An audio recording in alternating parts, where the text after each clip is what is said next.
From Hollywood, it's time now for Bob Bailey as Johnny Dollar. Hugh Bryan, Mr. Dollar.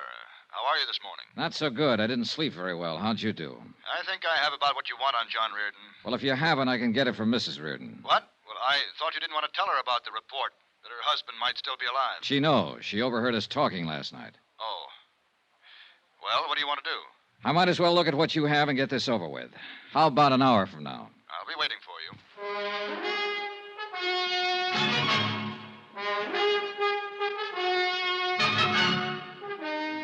Tonight and every weekday night, Bob Bailey in the transcribed adventures of the man with the action-packed expense account, America's fabulous freelance insurance investigator. Yours truly, Johnny Dollar.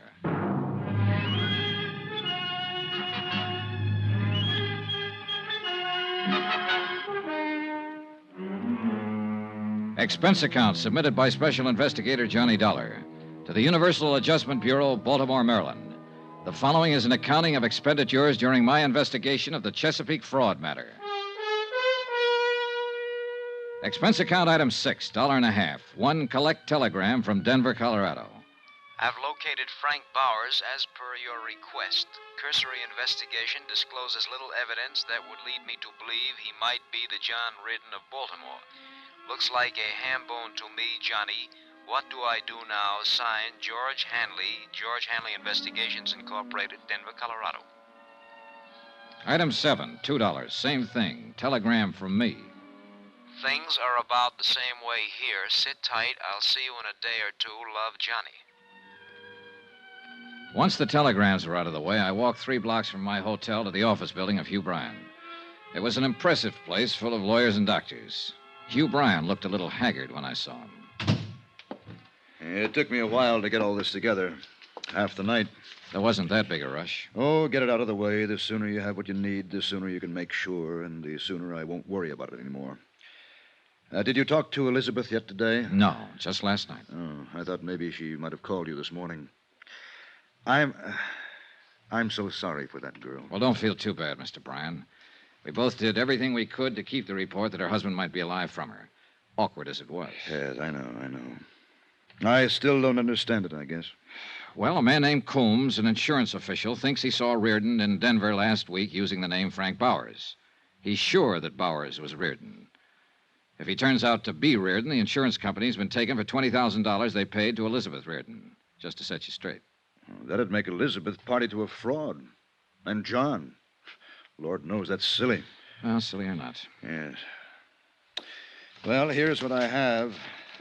Now, this is one of the last pictures taken of John Reardon. Mm-hmm. Have the negatives? Yes, here. And these are some vital statistics on him. The physical part I got from his doctor. Mm-hmm. He stood an examination about a month before the accident. This the doctor's name here? Yes. Now, these other things are in his background and education. Here, a copy of his marriage license, birth certificate. How did you get hold of these things? Well, I handled a lot of business for John, filed a lot of his papers for him. These were just packed away. It took a while to find them. Hey. Hmm? A copy of his fingerprints? Oh, would those help? More than any of this other stuff. Fingerprints aren't standard papers in anybody's file. Before John went in the Army, he did some engineering work for the proving grounds in Aberdeen. Oh. He was fingerprinted there. It was a gag at the time. He had a set of his own blown up and put on the wall in a picture frame. You know, just a joke. Yeah. I dug them out of his personal things. Now then, here's a copy of his financial records, tax returns and whatnot. I spent about an hour in Hugh Bryan's office going over material that would help me in the investigation. The pictures and fingerprints were the most helpful items. After I'd finished, I went back to my hotel, packed my bags, and checked out.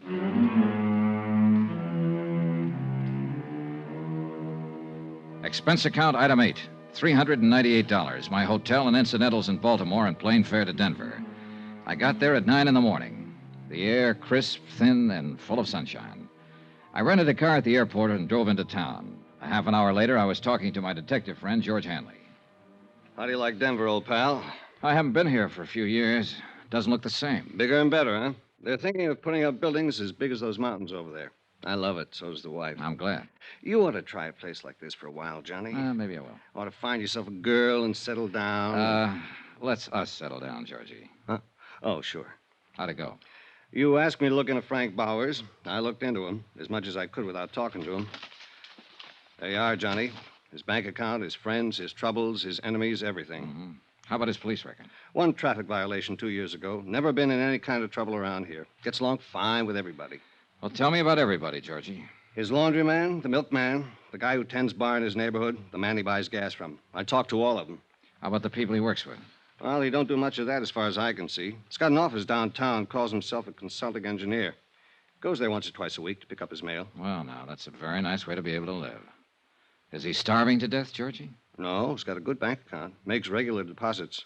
Money comes from a New York bonding firm.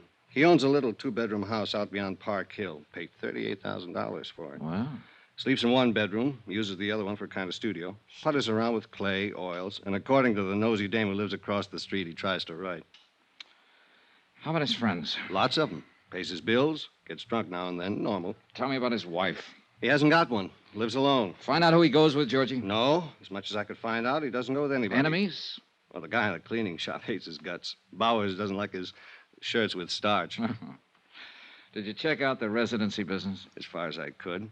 He bought that house out in Park Hill in 1951. Paid cash for it. Record of the sale gives his former residence as Toledo, Ohio. Well, how long has he been a resident here? As near as I can figure, and this is just rough, 4 or 5 years ago, the first financial transaction was the house he bought. The next was a car. He could have been here a long time before that, though. Well, the time element would fit for Reardon. What do you think, Georgie? I think you're probably wasting a lot of money investigating this guy. He doesn't seem like the kind of man who's hiding out from anybody. Here, look at this photo. Is this Frank Bowers? Yeah, I'd say so. 5'11", 170, olive complexion, no scars, no glasses, brown hair, about 35. Could be him from that, yes. This is a picture of John Reardon, and the description is Reardon's. What do you want to do now? Keep on it.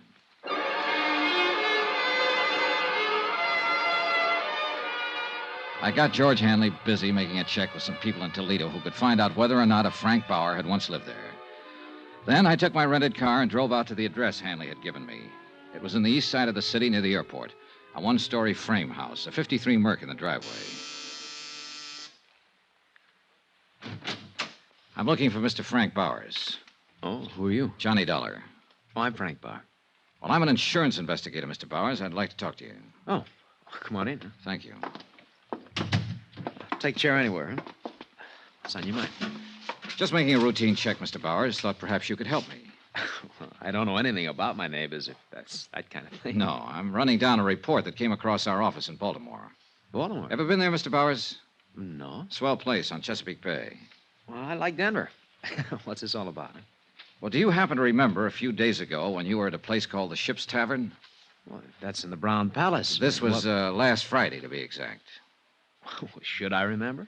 What'd I do, steal an ashtray or walk out on a check? Well, a man from Baltimore was there that day, Mr. Bowers. His name was Coombs. Paul Coombs. You met him. Well, did I? Yes, right at the bar. You had a drink or two with him. Well, I might have. I don't know whether to admit it or not. What are you getting at? I don't understand this. I know it seems confusing. Maybe this will help. Take a look at this. Mm-hmm. Now, you must admit you look a great deal like the man in that picture. Yeah. Yeah, I suppose I do. Well, I'll be darned. Hey, I'd do it that. You know, this could be a picture of me. That's why I'm here, Mr. Bowers. You see, the company I represent insured the man in this picture for quite an amount of money. His name was John Reardon. He was lost in a boat accident in Chesapeake Bay 5 years ago. The Mr. Coombs who met you at the bar here last week thought you were John Reardon. Well, I don't blame him. But I'm not. Close, though. Now, want to smoke? Oh, thanks. Thanks. Sure.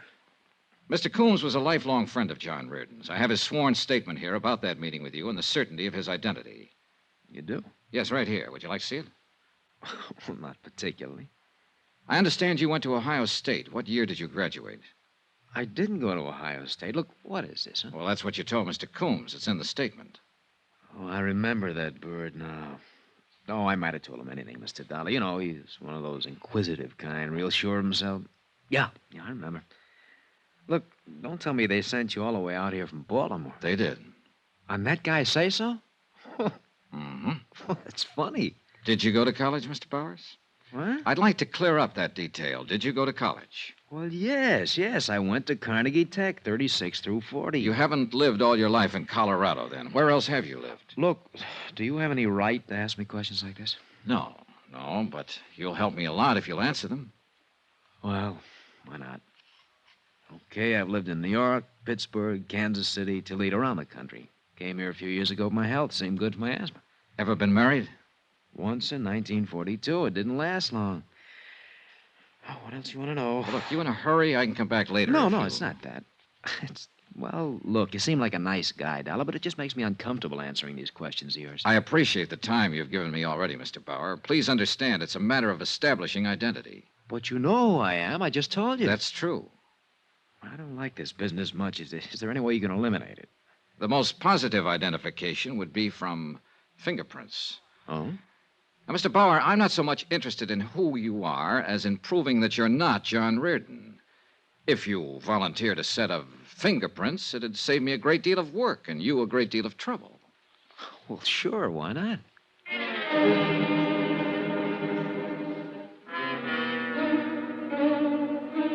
We drove downtown together to George Hanley's office and used the portable fingerprint kit. I took a complete set of Frank Bauer's prints he attached. I thanked him for his time and trouble, and he left.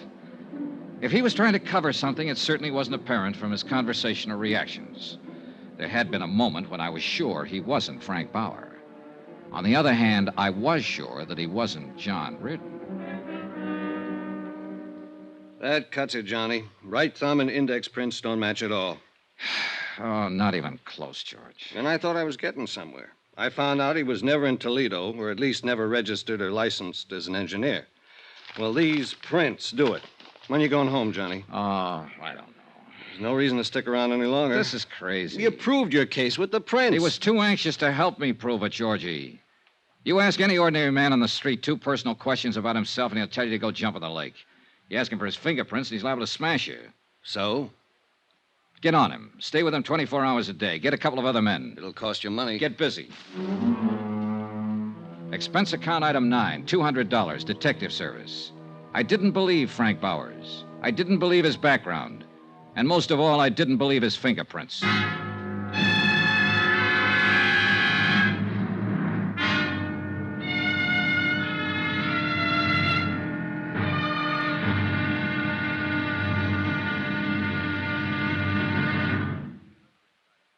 There'll be another exciting episode in our story of the Chesapeake fraud matter tomorrow. Tomorrow, another man comes to Denver. He doesn't check in a hotel or carry luggage. At least not much luggage. Just a .38 Colt. Join us, won't you? Yours truly, Johnny Dollar.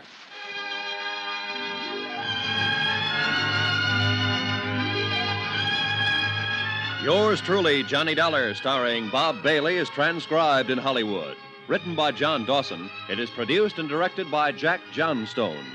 Be sure to join us tomorrow night, same time and station, for the next exciting episode of Yours truly, Johnny Dollar. Roy Rowan speaking.